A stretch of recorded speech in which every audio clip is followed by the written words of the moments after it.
Tanto estamos avanzando, está funcionando o no está dando resultados la estrategia en temas de seguridad, la estrategia de seguridad en sí misma. Y por el otro lado, ¿cuáles son los resultados que ha dado hasta este momento la Guardia Nacional, la mayor apuesta por parte del gobierno federal para combatir la violencia en México? Es por ello que le agradezco a Víctor Hernández, especialista en seguridad de la Universidad Panamericana, que nos acompaña hoy para hablar y también para continuar con el análisis en cuanto a estos temas. Bienvenido, Víctor, ¿cómo estás? Magda, muy buenas tardes, gracias por la invitación.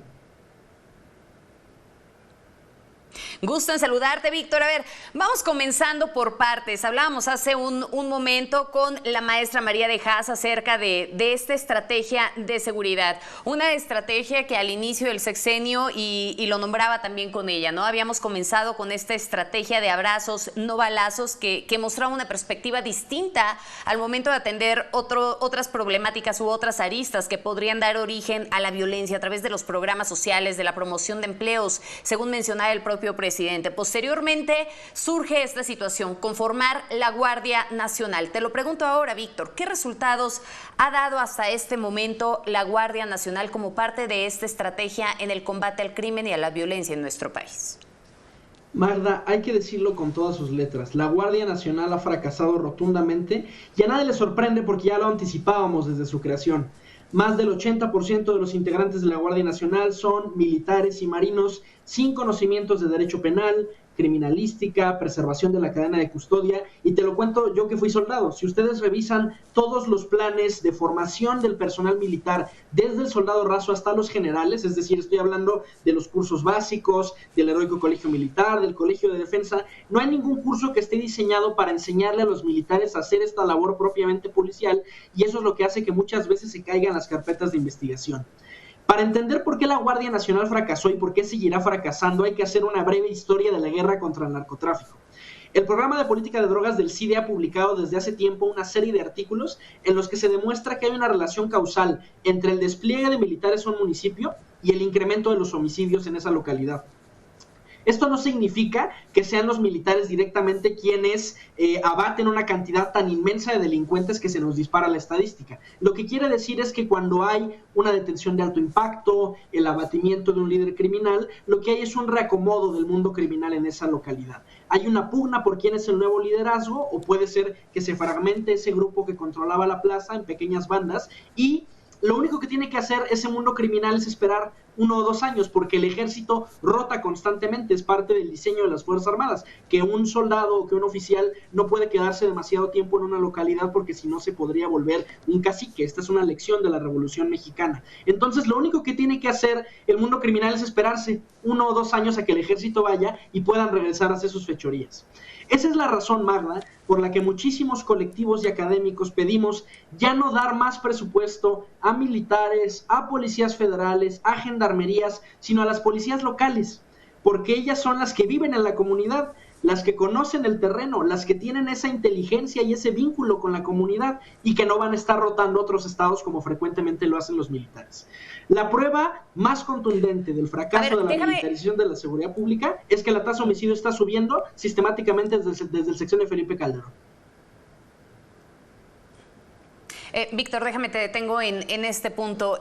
Comentas el asunto del fortalecimiento de las policías municipales, de las corporaciones locales. Déjame, te lo pregunto así, porque hace un rato platicando también con la maestra María de Haas, ella nos decía que bueno, aquí el asunto también tiene que ver con que, pues en muchas ocasiones los municipios, los estados se lavan las manos en cuanto a los temas de seguridad y han descargado muchas de las responsabilidades que en realidad se tendrían que estar teniendo por parte de estas corporaciones en lo local, en la propia federación. Hablábamos, por ejemplo, en este caso concretamente, incluso hasta de una reducción en presupuestos o en este programa como el Fortaseg, porque pues no se estaba empleando de manera adecuada y entonces es una responsabilidad y un costo que está asumiendo en ese momento la federación, pues para poder combatir el crimen. ¿Qué nos dices de esto? Esto es completamente falso, Magda. Yo hace algunos años tuve la oportunidad de moderar un debate de la Asociación Nacional de Alcaldes en la Universidad Panamericana con varios presidentes municipales.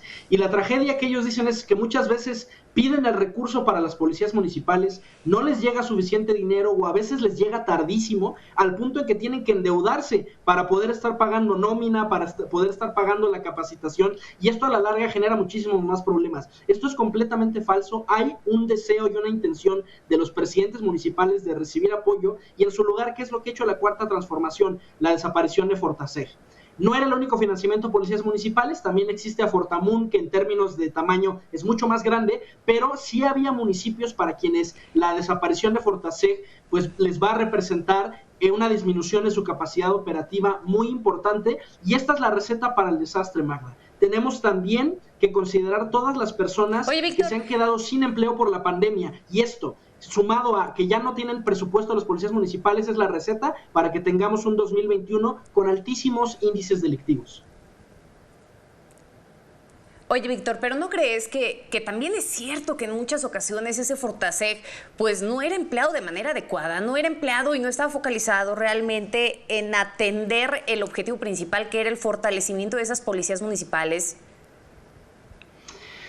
Creo que uno de los grandes problemas de la gestión municipal de seguridad pública es las decisiones a corto plazo. Muchas veces los financiamientos en seguridad pública se utilizan para tomar medidas que se ven bien en el periódico, pero que no tienen impactos a largo plazo. Comprar patrullas, comprar nuevas pistolas. Ok, sí, nos funciona para la primera plana, pero si el elemento que recibe la pistola o que recibe la patrulla no está entrenado o mejor capacitado, pues de nada sirve que le demos mejor equipamiento. Entonces, este es un gran problema, porque al final nadie quiere empezar un programa serio de construcción de policías municipales fuertes, porque esto no es algo de un sexenio. La gran mentira que nos han vendido los candidatos a la presidencia es que hay soluciones inmediatas a la inseguridad, y esto es completamente falso. La depuración del Ministerio Público, la eficientización del sistema de justicia, la reconstrucción de las policías municipales va a tardar décadas.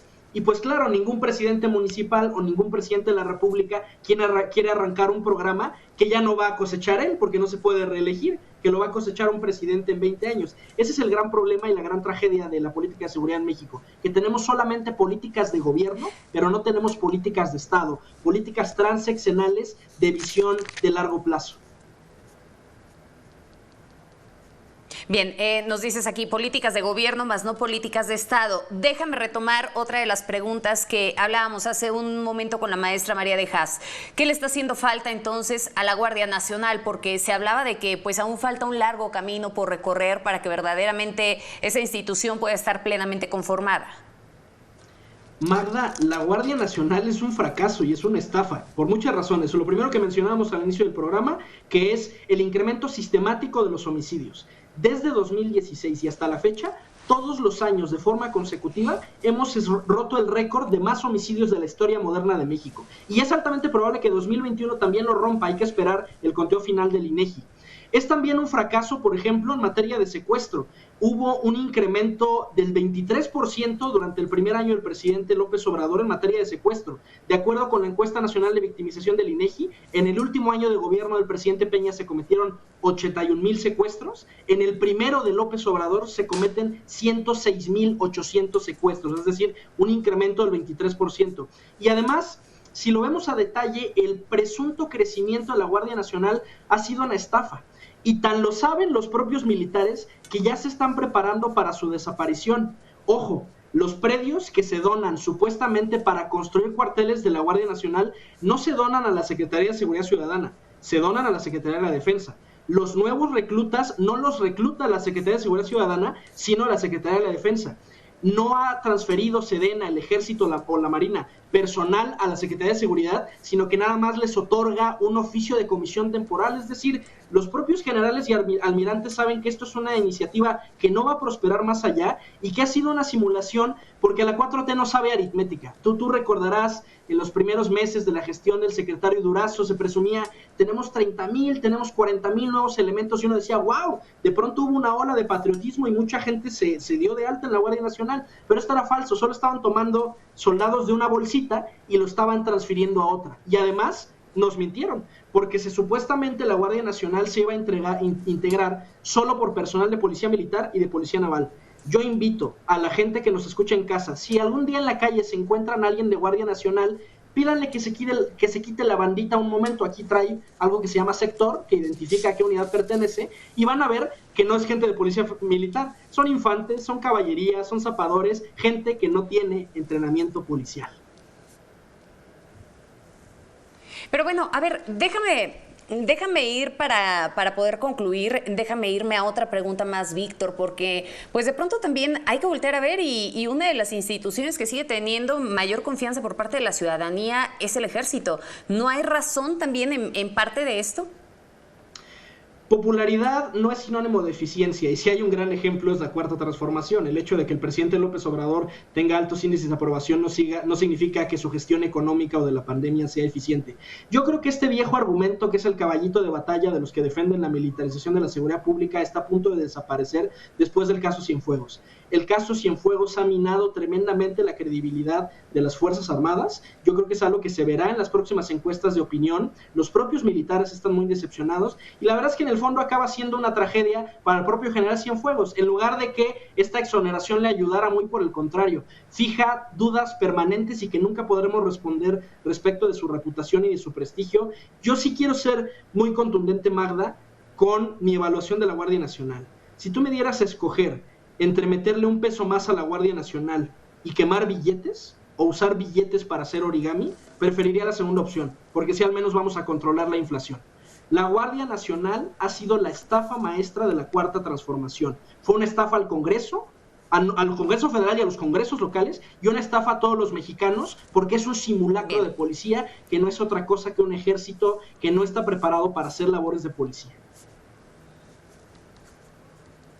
Fíjate que ahora que mencionas lo del asunto del caso Cienfuegos, quizá lo dudo un poco, Víctor. No sé si verdaderamente con el asunto del caso de Salvador Cienfuegos cambie realmente la visión sobre la imagen del ejército y de las Fuerzas Armadas en sí misma por parte de la percepción, vaya, de la gente, o si más bien termine deteriorando aún más el papel de la Fiscalía, ¿no?